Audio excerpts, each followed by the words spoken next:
আমরা অনেক সময় আমরা অনেক সময় আমাদের ধৈর্যকে হারিয়ে ফেলি, আমাদের সহ্য ক্ষমতা আমরা হারিয়ে ফেলি।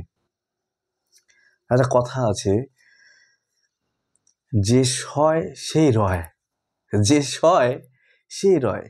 যদি আপনি সইতে পারেন তাহলে আপনি ওই জায়গায় আপনার স্থানে আপনি টিকতে পারবেন। সে অফিসে হোক, আপনার বাড়িতে হোক, যে কোনো সিচুয়েশানে হোক, যদি আপনি সইতে পারেন তাহলে আপনি সেখানে রইতে পারবেন। যদি সইতে না পারেন রইতে পারবেন না। তো যে সয় সে রয়।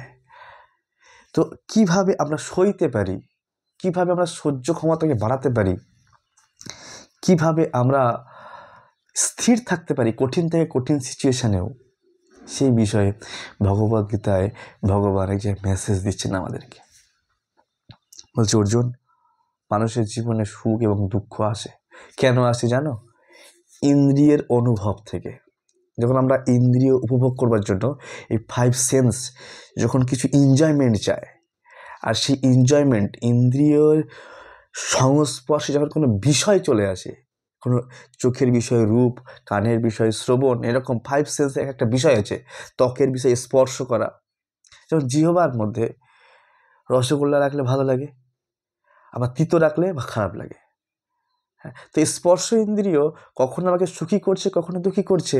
জিহ্বা ইন্দ্রিয় কখনো দুঃখী করছে, কখনো সুখী করছে। রসগোল্লা রাখলে ভালো লাগছে, তিতো নিম পাতা রাখলে তিতো লাগছে, ভালো লাগছে না। ঠিক স্পর্শ ইন্দ্রিয়, ঠিক শ্রবণ ইন্দ্রিয়, কোনো কিছু শুনতে চাই, কোনো কিছু ভালো লাগে না শুনতে। তো আমাদের জীবনে কখনো প্রিয় বস্তু আসবে, কখনো অপ্রিয় বস্তু আসবে, কখনো সুখ আসবে, কখনো দুঃখ আসবে, কখনো নিন্দা করবে কেউ, কখনো কেউ প্রশংসা করবে। তো এই জায়গাটা কিভাবে সহ্য ক্ষমতা বাড়াতে পারি, ভগবান সেই বিষয়ে আমাদেরকে খুব সুন্দরভাবে নির্দেশ দিচ্ছেন, যে কীভাবে আমরা সেটাকে, সেই সিচুয়েশানটাকে পার করব। তো ভগবদ্গীতা ভগবান বলছেন, মাত্রা স্পর্শস্তু কুন্তীয় শীতোষ্ণ সুখ দুঃখদা আগম অপায়ন অনিত্যান্তে দীক্ষা ভারত। হে ভারত, ইন্দ্রিয়ের সঙ্গে যে কোনো বিষয়ের সংযোগ যখন হবে, মানুষের তখন সুখ এবং দুঃখের অনুভব হয়। আর যখন সুখ আর দুঃখের অনুভব হয়, তো সেটাকে মনে করা উচিত আগমা অপায়ন, এখন এসেছে আবার কিছুক্ষণ পরে চলে যাবে। এটা বেশিক্ষণ স্টে করবে না। আমি এখন দুঃখে আছি, তো আমি কি ভাববো? দুঃখ এসেছে, চলে যাবে, এটা নিরন্তর থাকবে না। কখনো দুঃখ নিরন্তর থাকে না। যে না, এমন কোনো ব্যক্তি আছে কন্টিনিউ দুঃখ পাচ্ছে না, সে সুখও পায়। আবার আমার কাছে সুখ এসেছে এরকম ভাবা উচিত না যে আমি কন্টিনিউ সুখে থাকবো, আমার জন্য দুঃখটা ওয়েট করছে আমার দরজায়।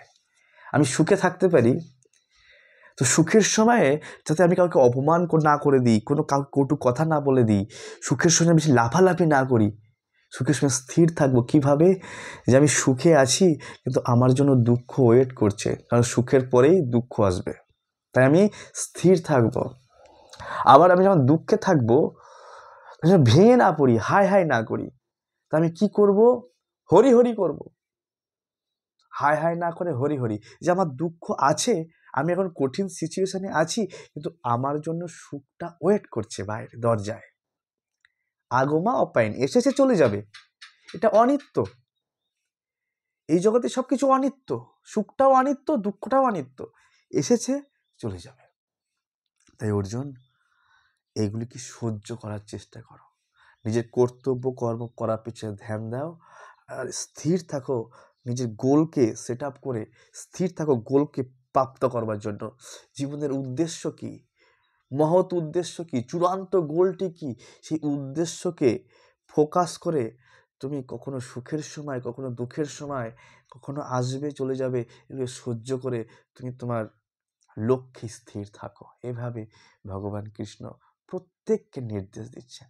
একজন ভালো ব্যবসায়ী হতে হলে, একজন ভালো সার্ভিসম্যান হতে হলে, একজন ভালো ভক্ত হতে হলে এই জ্ঞান প্রত্যেকের জন্য, এই জ্ঞান প্রত্যেকের জন্য। কিভাবে? একজন বাচ্চা পড়াশোনা করছে, তার কখনো ভালো লাগবে, কখনো খারাপ লাগবে, কখনো টিচার বকবে, কখনো ভালোবাসবে, এরকম ভালো মন্দ সময়, সুখ দুঃখের সময় থাকবে। তো প্রতিটা সময়ে তাকে স্থির থেকে তার গোলটাকে প্রাপ্ত করবার জন্য, তার ভালো রেজাল্ট করবার জন্য তার সবসময় কার্যক্রম চালিয়ে যেতে হবে। তাই যেন আমরা আমাদের কার্যক্রমটাকে ভুলে না যাই, যে আমার লক্ষ্যে পৌঁছাতে হলে আমি আমার কার্যক্রমে স্থির থাকব।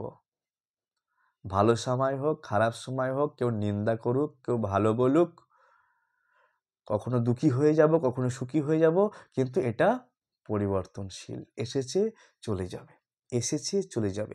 যার মধ্যে এটা সেট আপ হয়ে গেছে যে আমার এই দুঃখটা নিরন্তর থাকবে না, তাহলে সে দুঃখের মধ্যে স্থির থাকবে যে আমার কাছে সুখ আসবে, কারণ দুঃখের পরে সুখ। আবার আমি সুখে আছি, এটা ভাবা উচিত এই সুখটাও আমার সর্বক্ষণ থাকবে না। তাই বেশি হই হুল্লা না করে স্থির থাকো নিজের কর্তব্য কর্মে, নিজের লক্ষ্যে। আর কি করা উচিত?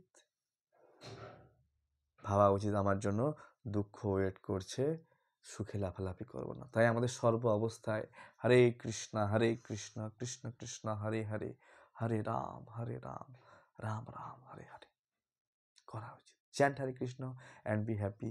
জয় শ্রী প্রভুপাদ। ভালো লাগলে শেয়ার করে দিন, প্রত্যেকের মধ্যে সাবস্ক্রাইব করে রাখুন, ফলো করে রাখুন।